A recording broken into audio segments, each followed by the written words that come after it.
அஸ்ஸலாமு அலைக்கும் வரஹ்மத்துல்லாஹி வபரகாத்துஹு.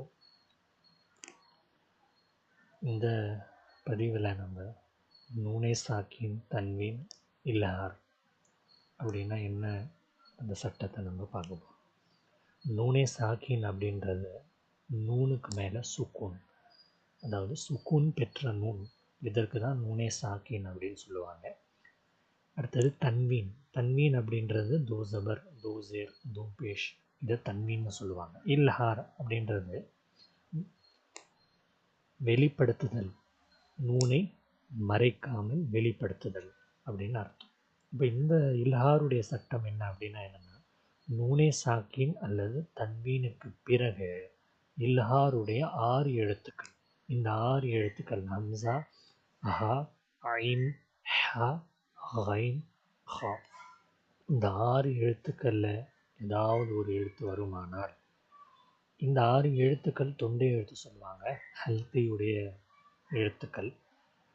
இது வருமானால் அந்த நூனை, அதாவது நூனை சாக்கின் அல்லது தன்வீன், அதில் இருக்கிற நூனை குன்னா செய்யாமல் வெளிப்படுத்தி ஓதணும். உதாரணம், தொய்ரன், இந்த ரா தோசபர்ன்றது தன்வீன், பக்கத்தில் அலீஃப் இருக்கு, அபாபீல், ஹம்சா.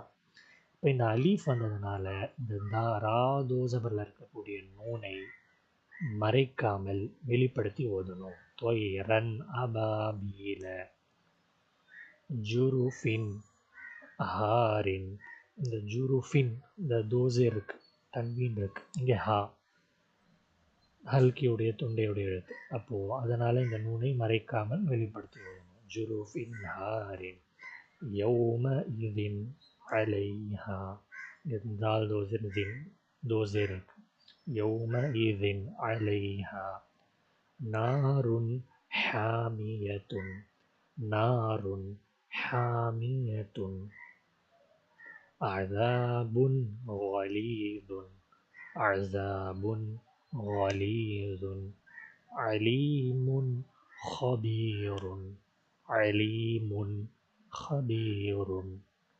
இந்த மாதிரி நூனை மறைக்காமல் வெளிப்படுத்தி ஓதுவதற்கு இல்ஹாருடைய சட்டம்.